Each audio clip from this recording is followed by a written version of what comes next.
Right, so just before we kick off, has anyone got any ideas in the audience how they make, chunks of money regularly without going out to work? Anyone doing anything interesting? What's that? Work for Barclays. Work for Barclays? Work for FIFA, yeah. Oh, that's one way, yeah. Sue Barclays. Anything else? Anyone else doing anything fun or interesting or different? I think it's being covered by Breaking Bad.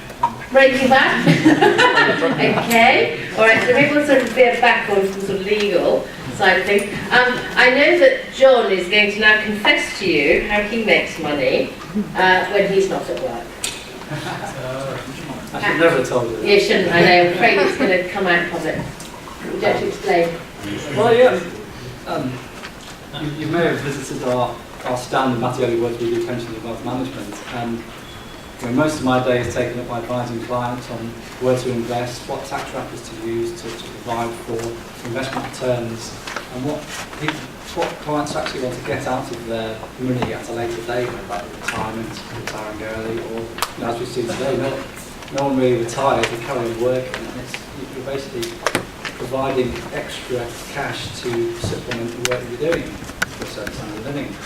But in my spare time for a weekend, I tend to play guitar in a band, and we do a tribute band, and Marina was asking me how much we earn. It's not a lot. All declared, of course. Because, looking at your sort of favourite hobby, most people can't actually make money from that. So, in my mind, I always use I suppose a story which is pertinent to me to talk to clients about what they need in retirement. And now you've got me on the subject, you mentioned before about there's a 71-year-old DJ who goes around doing performing at lots of clubs. She's massively in demand. She's 71. I'm not sure how much money she makes actually. But my role model is a guy called C6 I don't know if anyone's ever heard of a guitar player called C6 But I'm actually putting a presentation together at the moment, which is around being C6 So when I reach the age of 55 or 60, I want to be C6 So I want to actually play my guitar, tour around the UK, playing festivals, living in a camper van, and that's going to be great. And if you work that out, how much I'm going to try and find a way of asking her how much she survived on, probably a lot more now. But if that was something like £20,000, I think you could probably easily do that when I get to 55 or 60. So that's me, sorted on the retirement plans.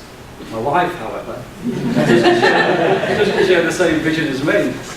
So whilst I'm playing my guitar at these festivals, she's going to be going to a hotel with spa facilities, and she'll meet me after the gig. So that actually takes up to about £70,000. So now I've got to change my plans on what I need for retirement. And I think when I was asked about this debate we're having at the moment, I suppose from my point of view, the Mattioli Woods point of view, we probably come from a traditional viewpoint of investments. We actually think we have a modern slant on that, and I'll probably discuss that if asked a number of questions. And the two people on the right have actually got more of a completely modern slant on making money from an investment point of view. And the investment world has changed, because if you go back to the turn of the century, well, no, actually, going back to the 1900s, most people would invest in the stock market, and they invest in what we would probably call now FTSE 100 index stocks. And you would hold stocks in a company, and that would pay you a dividend income, and that would be it. That's what you would basically survive on if you were, a wealthy individual, and you may have land and you should survive off the land. Well, investment has completely changed around, and as you'll hear, there's lots of different ways to make money, and actually that is an investment in its own right. Investing in yourself, as we've spoken about today, is an investment. So we have part of that story to tell when it comes to investing money, but there's a lot more really to consider when you're trying to build an investment portfolio. Anyway, I've spoken far too long. No, that's great. Okay, so we'll explore a little bit more about how do you build a portfolio of conventional investments, but use it to generate this sort of between £10,000 £25,000 a year. Actually, how could you shape that? And does it require millions and millions of pounds of income, or can you do something more clever? But of course, I'd like to introduce the other panellists. So I'm going to start with Alex, who you'll be pleased to hear, because we're quite, about making things work. Alex published a book, and they are on sale at the front desk afterwards. He's signed lots of copies, so if you want a special signed first edition of Alex's book. But the reason he's an author and the reason he's here is he's one of the world's experts on this new concept of the sharing economy. How many of you know the idea of the sharing economy? Okay, so about a third of you. So I might let Alex, perhaps if you sort of introduce yourself and perhaps just say a few words about what is this sharing economy, what's it mean? Sure. Good afternoon, everyone. Thanks for having me. So, for many centuries, things were pretty simple. If you wanted some goods or services, you went to a company to get them. And more recently, in the last 100 or so years, you might have gone to a government. It was the role of government to step in and provide these fundamental things. But that's actually been problematised quite a lot in the last decade or so, because it turns out there's actually a different way of delivering lots of goods and services, and that's from individuals to other individuals on these peer-to-peer platforms. And that can be cheaper, it can be more efficient, and it can be better. And so what is happening on one side is that a lot of these companies are having new competitors, us. And what's happening on the other side is that there are new opportunities for us as consumers. So what that means is that perhaps whereas 10, 20 years ago, unthinkingly, if you wanted a hotel, you would book a Hilton or you would book a Marriott or some large hotel chain. Increasingly, if you want some accommodation in a foreign city, you can stay at someone's home. So probably some of you have heard of Airbnb, maybe have a quick show of hands on that. Okay, huge number. So this is probably the most well-known business in the sharing economy. But it extends into all kinds of other sectors. So I'm CEO of a company called JustPark. And again, the old wisdom was, if you wanted a parking space, this is something that governments and companies are providing. But our take on this is totally different. These are spaces that are provided by 20,000 individuals around the UK, their driveways, their garages. It's a peer-to-peer platform. And so that's it on one side of these sort of online marketplaces, but on the other side, they offer just new opportunities for you as people looking around, having a think about where you should best use your time, your money, your assets. So that might mean actually putting your own property onto one of these platforms, or that might be finding employment or short-term labour if you're one of these platforms as well. That's a sort of brief introduction to the concept, and I'm sure we'll come back to it in the next few minutes. And just very quickly, how long has it taken JustPark to build 20,000 people renting out their car park? That's a good question. So the business used to be called Park at My House, and we rebranded last year. The business was founded at the end of 2006, but it was one guy called Anthony, part-time till 2011. So we really had a new lease of life in 2011. We got investment then from BMW, and more recently the company's been on a really rapid upwards trajectory. So 18 months ago we were 5 people, and now we're 43 people. So things are sort of stepping up and ramping up pretty quickly. But yeah, like with many startups, it is a very unlinear type growth in those kind of metrics.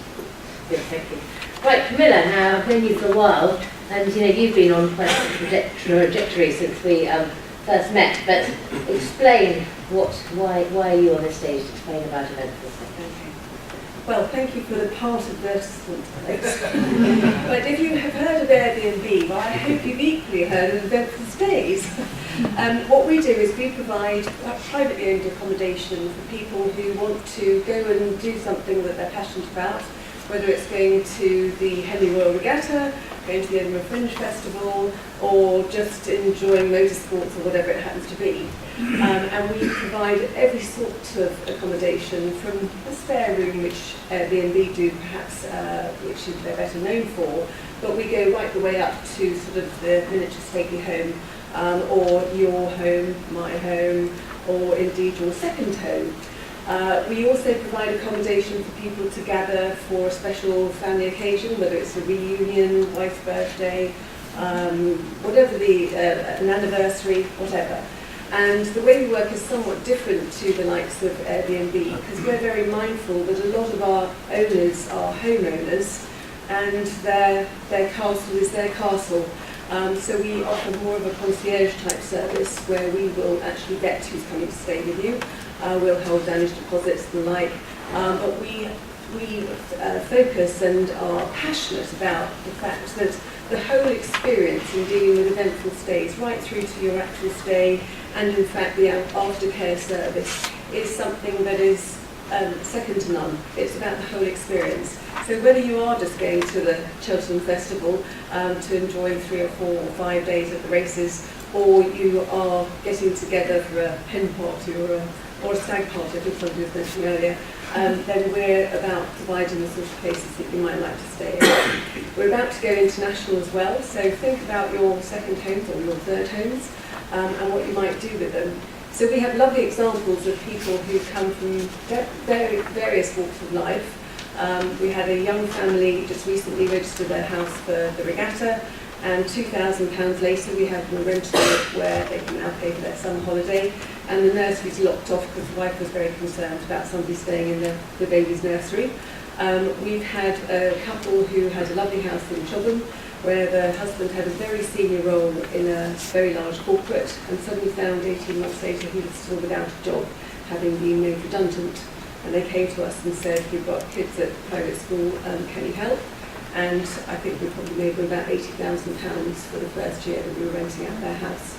And that was just at the weekends, and we timed it so that when Jamie the son came back at weekends, they could either decide to go somewhere else, or they'd stay in the house and we'd just rent the other weekends or times when they were going away.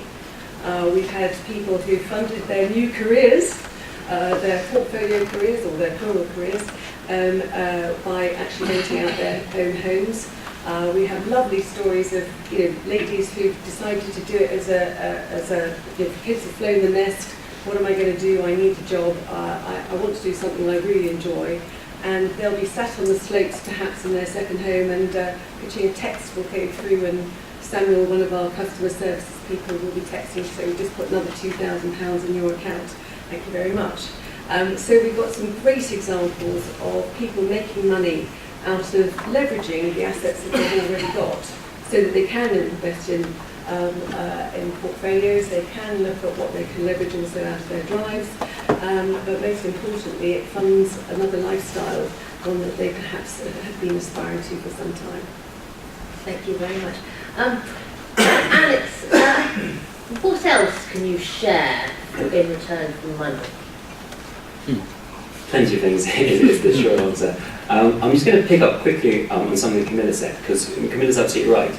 And usually what is happening is people are finding excess capacity in their assets. That might be a home that is unused on a weekend. It might be a car that is rarely driven, a parking space that is rarely used, and so on. But also there is a kind of alternate model that is going on alongside this, and is one of the things that is in fact powering these types of marketplaces.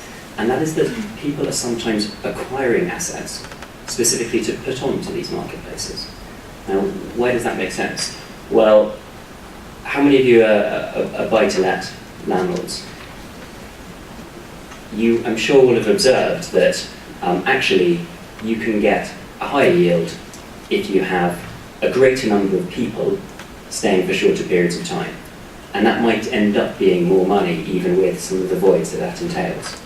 And that is what these marketplaces are really allowing to happen, which is liquidity. You found liquidity in very old-fashioned types of asset. So that's to say, you are thinking about buying a buy-to-let property, or you own a buy-to-let property. Actually, instead of just finding a tenant and renting it out to them for 52 weeks a year, you actually might get much better yield on that property if you rented it out to 40 people for 1 week a year and had 12 weeks worth of voids. In fact, you almost certainly would. And so the logic there is that people are looking at these marketplaces and saying, actually, there is a new yield opportunity. And very often, this is not priced into the value of those capital assets. So, for example, we obviously know far more about parking than sort of conventional real estate. And people are buying parking spaces that are priced off very often off a yield of what they would get on these very, very long-term bookings, but actually they can generate far more if they're renting it out with very high frequency. So cars coming and going every hour or two, or every day or two. So yeah, that's what I call in this book. I call it the buy to share model, and I think it's a pretty interesting new growth area, and you're going to see it in all kinds of different sectors. People acquiring assets and then monetizing them in new ways by putting them onto these online platforms. I support that wholly, and so far as if you perhaps you have a rental property where you're making about £750 a month or £1,000 a month, you will probably be earning £4,000 or £5,000 by doing weekly lets out of it, or indeed weekend breaks if it's a bigger property. Very, very lucrative returns. And Alex, just very quickly, the sort of conventional front of the drive let that you've Yes. organised, how much do you make a year? Is it different in London versus outside London? Yeah, absolutely. So it's predominantly about location. People are charging anything from a couple of quid a day to sort of £40–50 a day, and it really does vary down to that location. But there are now over 750,000 people using the JustBlock application, so it's a lot of liquidity, and people are able to get that kind of yield that I'm talking about, which is in excess of these long-term rentals. So people really are earning along a very big spectrum. The best earners are earning 5 figures a year, particularly if there's more than one space they have access to. Churches, businesses who work with the big hotel groups, who work with the big car parks, are obviously earning much larger sums because they have far more inventory. But yeah, there's some, as with Camilla, there's some quite sort of fascinating stories of people earning significant sums of money and doing fun things with them. I mean, my favourite is probably there's a church in King's Cross that's made 200k, and that's money that's all gone straight back into local community work, and they do baby toddler groups with it, and they repair the church roof and all these kinds of things. And there are lots of lovely stories across the sharing economy, because very often this is, or it has the feel of found money for people. And I think that's particularly the case with something like a parking space. I think we all know that finding tenants it can be a bit of a pain in the ass, but actually cars coming and going from your driveway is pretty frictionless and pretty painless. And well, we will get onto the conventional stuff in a minute, but but there must be costs and penalties with this. I mean, it can't be completely pain-free. I don't believe that we just suddenly everyone's going to move out of their houses and then have their drives and go and live in a tent somewhere. Well, where's the cost against the yield? So I just want to touch on your brief question that I totally failed to answer around the different things that people are sharing. So I'm a bit conscious that we are short for time, but there's a whole big list of them in the book, and it's £7 cheaper than it is on Amazon if people are interested in that. But in short, that's everything from the plug is over. It's so awkward doing this as an English person. I've seen Americans sort of, up here like this, but it doesn't sit well with English people. Anyway, I'm very embarrassed. I have a book. It lists different things that you can do and different ways you can make money, and there it ranges from the sort of wacky, literally renting out your dog, to the sort of, literally there's a website called Borrow My Doggies. Who's got a dog? See, it's hidden assets, yeah. To much more conventional forms of investment. But to your question about risks, so risks and costs, I think was the question. I mean, there's various things that anyone using these platforms would want to think about, and the risks and the costs are obviously very specific to the platforms and the type of activities involved. But it's important people understand that there is time involved, inevitably. They almost all would involve some kind of management. I would say that JustPark is pretty much zero management, or as low as you would get to zero, because it's simply a case of you list a driveway, you sync it to your current account, and then the money comes and goes, and you don't really need to do anything as the cars come and go. But there are others that would be much more involved. So I think it's important to understand what the commitments are in terms of time. That said, most of them are just free to get started on, so there's a pretty small upfront investment. Obviously, you guys are sort of seasoned professionals and have looked at lots of contracts, I'm sure, throughout your careers. So, as ever, there are contracts and T's and C's that apply to the use of these websites. I heard some statistic the other day, which is something like, if one were to read every single website T and C that you come across in the average year, it would take something like 700,000 years reading, something absolutely ridiculous like that. So I mean, you're going to have to probably skim over them, but look for the important stuff. And I think important things are around stuff like insurance. What does that cover in the event of loss? because sometimes these businesses do involve real world risks. If you are getting someone, inviting someone into your home, you need to be pretty confident that you're going to be covered if they damage an antique piece of furniture or something like that. Camilla, should we just pick up on that? Because I guess you really understand the insurance cost, but there's the time, there's the, actually if you have to stay in a hotel to rent out your house. I know you said when you started you did it a lot in your own home, didn't you? Oh my goodness, I'm the pro. I know everything there is to know about renting out the home. And I think the reality, and I'm very conscious that it's a predominantly male audience here, and I really need to be selling to you and your wives or girlfriends, because normally the responsibility then ends up with the lady of the house in respect of making the accommodation presentable. As in, when you arrive, you want it to be sort of not a hotel, but it should be presented as though some thought has gone into it and the like.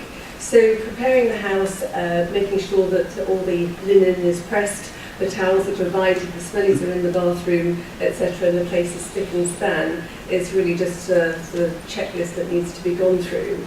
In respect of then the sort of the detail of it, obviously making sure you haven't got leaking taps and the shower isn't going to flood the downstairs loo every time somebody uses it. In fact, I probably have my husband, who's now retired, and he's now been given the title of maintenance manager for our own property, and that's what he does. And when he's done 7 hours of laundry, I can tell you I really know he's maintenance manager, because he tells me a lot about it. But there are things like insurance to consider, and we have the right sort of contacts for coverage of insurance. As I mentioned earlier, we are absolutely insistent. No client, no guest ever goes near one of our properties without us being in receipt of identification and indeed a damage deposit. And please God, the only accidental damage we've actually had is where somebody fell through a swimming pool cover, partly because they were using it as a trampoline. And we did have somebody who had probably the most expensive view in the world when they slept through it the night. But apart from that, we've had absolutely a few glass breakages and the like, but we've never had any of the horror stories that we hear about sometimes where perhaps there isn't the same vigilance in the way in which we conduct our business. I think an important thing to note is that these marketplaces are very transparent and that they are inherently meritocratic. So they usually work by a review system. Both the provider of the services and the consumer of the services is reviewed. Much like Uber, you get a review as a passenger and you also review them. The difference with the majority of these marketplaces is that those reviews are totally exposed. So if you do a good job, you're going to get more custom and move up the algorithm and really swim on this marketplace. And if you tend to do a pretty shoddy job, for whatever reason, you're late, something is dirty, you provide something that's unfit for purpose, you're going to just get bad reviews and then sink. In the way, it's fair, and I sort of like the way that this new economy is evolving, because it is very much a case of you get out what you put in. The people that tend to put in a lot, provide a good service, and really add value to people's lives do tend to move up and do well in the marketplaces. Very, very quickly, because I want to give John his share of the stage.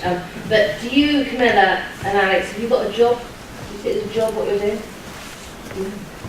Well, yours might be more so. Mine's my passion. I mean, I've had a corporate life. I've done interim management as well.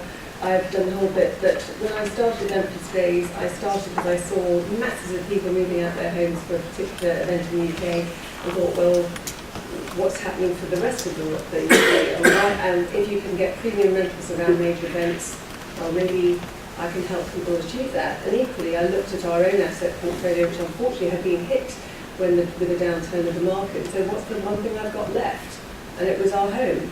And so, do I say it's a job? No. Have I got a book full of lovely reviews and online reviews? Yes, I have. And I've had 3 brides leave from my own house. I've had other property owners who've had some magical experiences with lovely guests who've invited them to their own parties in their own house and all sorts of things.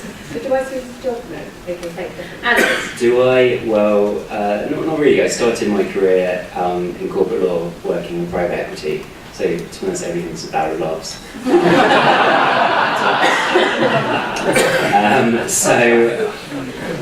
Then I did a bit of consulting that I enjoyed a lot more because it was more commercial, but it's still not as free and fun as working in a startup. And one of my main challenges day to day is to make the company feel like a group of friends who are going to a building together that happens to be an office and working on solving a major problem that happens to be parking, that is fun and inspiring in different ways every day. So, not so much a job. I think it's really hard to work out what a job is these days. You know, if someone is a freelance web developer sitting on a beach in Mexico answering emails, are they working or are they on holiday? And I think that's one of the fascinating things about the sharing economy and society now in general, which is something we'll see more and more in the coming years, that this dichotomy between job and holiday and between company and consumer is getting eroded with every passing year. I think we just need to be comfortable for that. Great. Right, John. Yeah. So the sizzle has been sold, everyone's going to chuck in their jobs, now let out their drives, let out their houses, rent out their dog. Children, I think, fridge, I don't know what else there is to come next, but you know, I think for most people here they'll come away and go, yeah, that's a great idea, when I've got time, I'd love to do that, or if I've got spare capacity in my partner's time, I might ask them to do that, but you know, I need to ensure that now and when I'm older, I've got sufficient income to live the sort of life I lead. And from what I understand and see is that the more wealthy you get, the higher your life aspirations and style increases to. So in theory, you have to really have quite a lot of tens of millions of pounds to reach a point where you really have so much cash you're not having to think.